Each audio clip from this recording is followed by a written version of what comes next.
Bonjour à tous. Aujourd'hui, nous allons aborder une autre notion de génétique.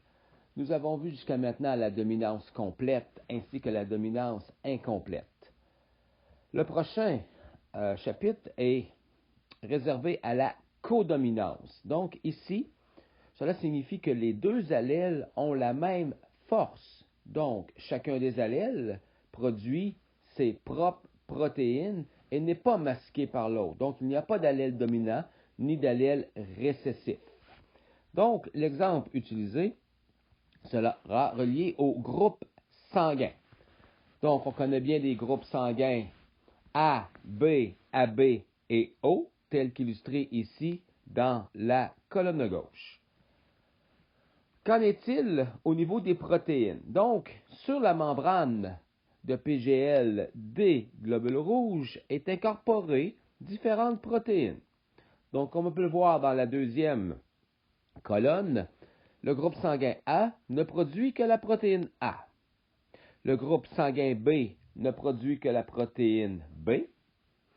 Le groupe sanguin AB produit en même quantité la protéine A et la protéine B. Tandis que le groupe sanguin O, lui, ne produit pas cette sorte de protéine-là. Donc, on peut voir sur la surface du globule rouge qu'il n'y a pas de protéine. Qu'en est-il des allèles? Donc, au niveau du génotype, par convention, on utilise la lettre I pour les groupes sanguins. Débutons avec le groupe sanguin O, celui qui ne produit pas de protéines. Donc, on remarque ici ces deux allèles, petit i miniature, pour indiquer qu'il n'y a pas de production. Montons un peu plus haut pour le groupe sanguin AB. Donc, ici, nous avons l'allèle IA qui produit la protéine A et l'allèle IB qui produit la protéine B. Étant donné que, comme je le rappelle, qu'il s'agit de codominance, les deux produisent leurs protéines et, suite à la synthèse, on voit qu'ils sont incorporés en nombre équivalent dans la membrane cytoplasmique.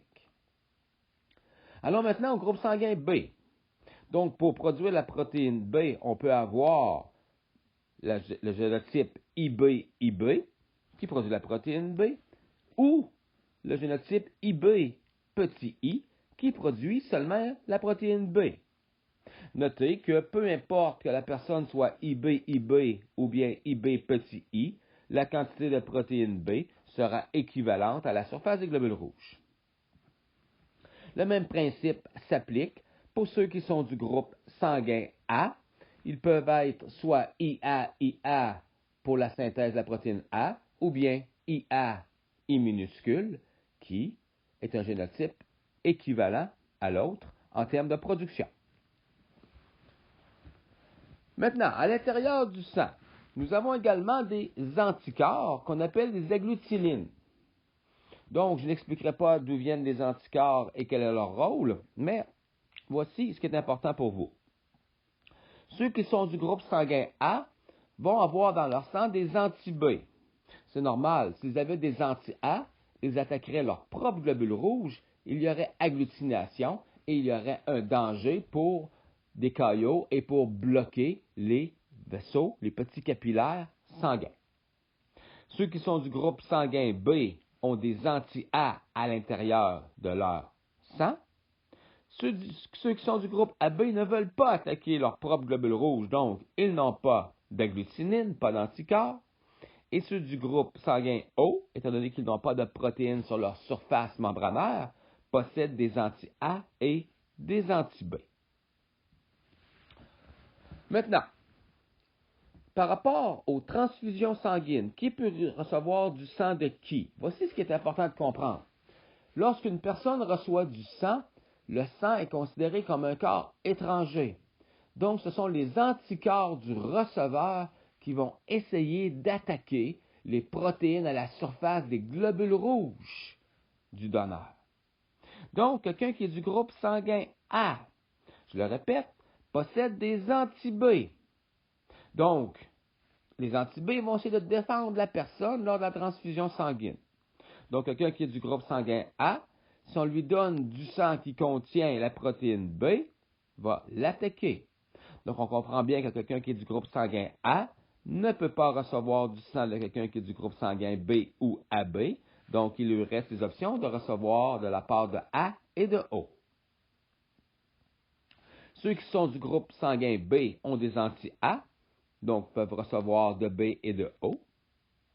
Les personnes du groupe sanguin AB n'ont pas d'anticorps, donc ils peuvent recevoir du sang de la part de tous les groupes sanguins. C'est pour ça qu'on les appelle receveurs universels. Et ceux du groupe sanguin O possèdent des anti-A et des anti-B, donc ne peuvent recevoir que du sang de leur propre groupe sanguin. On remarque dans la colonne de droite que les gens qui sont du groupe sanguin O peuvent donner du sang à toutes les autres personnes. Donc, c'est pour ça qu'on qualifie les gens du groupe sanguin O de donneurs universels. Pour terminer cette partie sur la codominance, comment fait-on pour déterminer le groupe sanguin d'une personne? C'est simple. On prend une petite goutte de son sang et on va le mettre dans des petites cuvettes et on va le mettre en présence soit d'anti-A, soit d'anti-B. Donc, si le sang réagit avec de l'anti-A, ça signifie que les protéines A sont sur les globules rouges de cette personne. S'il réagit avec l'anti-B, ça signifie qu'il y a des protéines B pour cette personne. Donc, on va avoir de l'agglutination dans les petites cuvettes. Merci beaucoup pour votre écoute.